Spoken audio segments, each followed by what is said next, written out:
I'm giving you the tools, right? I'm giving you the sandbox. I'm setting the table for you, but it's up to you to decide what you want to eat. Master Chief is human.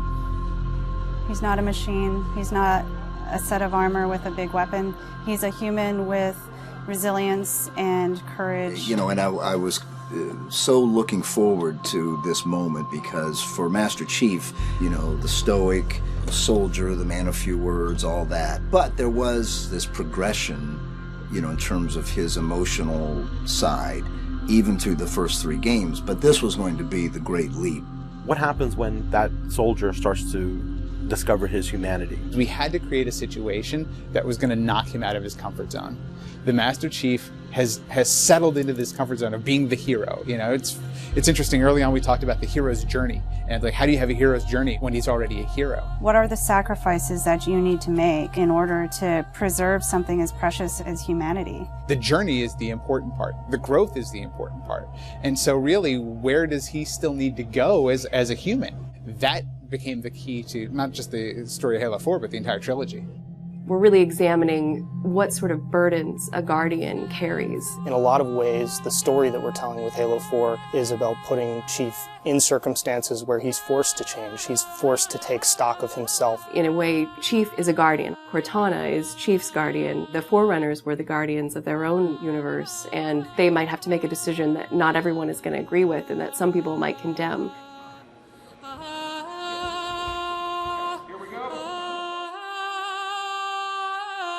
It's almost like you're a little kid and you're just playing make-believe again. So you imagine everything. The table's here. The plinth for Cortana is here. There's a window here. Ready, go.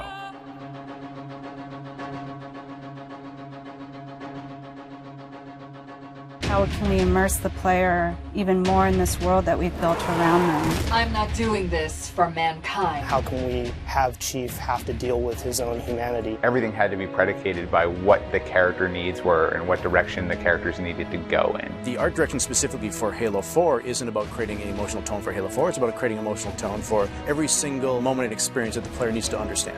Similar to what he said is that, you know, we build what we need to see. We can't look too far this way, it starts to fall apart. But back in here, things are looking good.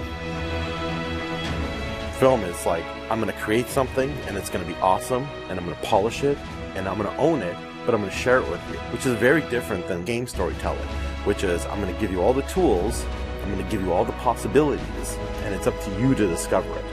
Answering questions and answering the directions that the narrative had already taken defined the path forward for us as we started to tell the story. We're always telling these huge, big stories. We've got Infinity, it's the biggest ship that has ever been launched.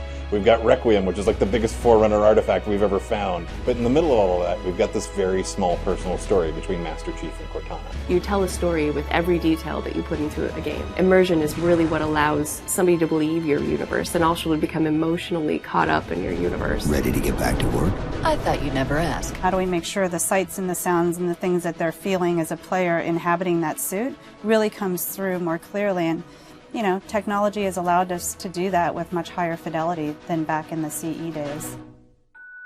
Okay, so those are definitely bigger ones. Yeah, those start to get. Just because we've got more people. Let's roll video. Yeah. So this will be just video and audio only, no face, no mocap. In that case, you won't mind if we return the favor. As we design these things, we put together the best plan. Until it actually touches an actor, it lacks humanity. Having the ability to work with the actors on stage, capturing their face, body, and voice at the same time, really gives us an opportunity to create an immersive experience for the actors. Working at Giant, we could have at least 8 actors in the same volume at the same time. And so the objects that they're acting around and the people that they're acting with, against, through, and toward are there in the scene with them. And it makes a huge difference. We sent out a breakdown for the characters and how we wanted them to feel. We ended up getting 80 or 90 submissions back through our casting team. Casting for the Master Chief is tough. You need a performer that has a really raw physicality to him, and yet he has to, within the confines of this suit, be able to relate and relay emotion. I like to express myself. I freely do it. I wholly do it. I enjoy it. And so pulling back on all of those instincts is what's required to play him. Imagine that translating to a 3D model with huge armor and making sure the personality of Chief's movement comes through that armor was really critical. And that really came down to Bruce's acting, his physical stature, and really his physicality as he went through all of the performance. You'll never see his face or hear his voice, but all of the other actors that are playing off of him have received so much from him in their performances, and I think that they would all agree with that. This is the low-res asset of Chief. We were afforded a little bit more budget since he's our hero. From the art process, storytelling is just about engaging the player. You don't have to answer any questions. You don't have to take them through a lot of loops of feeling. If the player is engaged, I think you've got the start. So Master Chief's a difficult one because he's a dude in a helmet. There's such a, particularly in science fiction, such a fantastic history of people being completely realized as people without having their face as a tool. For us, it's making him feel like a real person. We have a nude male sculpt, and then from there we sculpt it on physically, a tech suit. And on top of this guy is when we spend time just doing all the details and trying to add some of that functionality, even little bits here and there like Braille. And this just reads 117. I think it's connected to having even more modern visual flow when it comes to his lines, his design, the way you follow the outline of Master Chief. Trying to put it into an area where it feels realistic, that it feels kind of tankish. What do you think of a tank? You think square, you think metal, there's some wear and tear on the edges. So those things we want to grab, put them on the Chief so it communicates that. The fingers are missing here on these. They have armor caps that come on, but he doesn't have armor caps on his trigger finger or thumb finger so that he could have more tactile sense when he's shooting and loading his weaponry. The last thing we just changed was his visor. His visor picks up the elements based on the room that he's in. We want to take every inch of the character to tell a story as much as we can.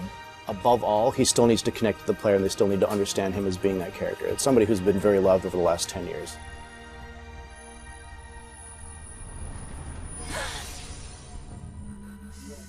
The irony here, right, is that we have a character who's not human at all in Cortana. I was put into service 8 years ago. She is the most human character that we have in the story. Right? She's struggling with her own mortality. AIs deteriorate after 7, Chief. That's something that everybody struggles with. That's the most, human it gets. If we can just get back to Earth and find Halsey, she can fix this.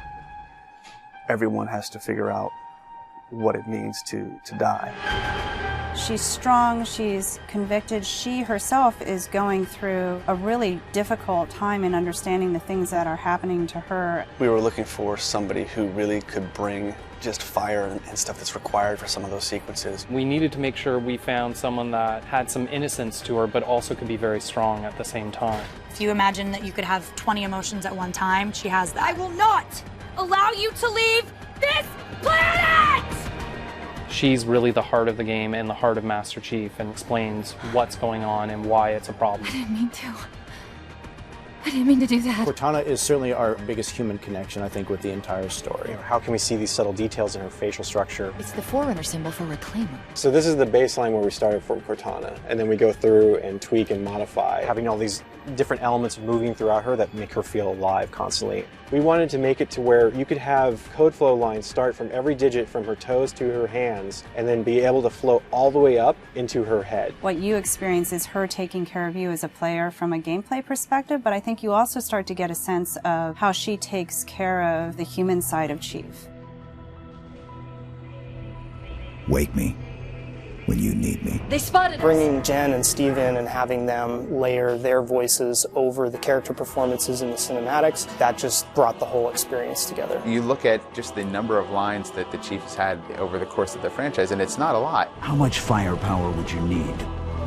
And yet people will immediately call you out on the Master Chief's voice being something very distinctive and important to them. The funny thing is that they've had this off-screen chemistry because they didn't actually meet until last year. Not only is this the first time they've ever sat together on a panel, this is the first time they've ever been in the same room or even met. So seeing them meet and seeing them have that chemistry in real life and seeing how they acted together in scenes just felt like we just missed this opportunity for all these years to actually get them together and get something even more memorable and more exciting out of them. In the beginning, they were great choices for those characters. Steve has this very stoic personality that comes through in his few words. The same way Jen's voice is confident and it's strong, but it can also be playful.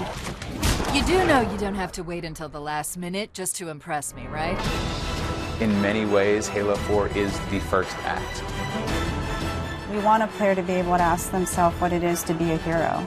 Is the sacrifice worth it? I often think of him as like Atlas, you know, like he's got the weight of the world on his shoulders all the time. Chief and Cortana are the same person, but she has always been the reflection of his humanity. People don't play Halo to watch a soap opera, and yet you don't want to just be kind of pulp. To me, it's a natural progression of this story, and it takes this relationship to the place it should go to.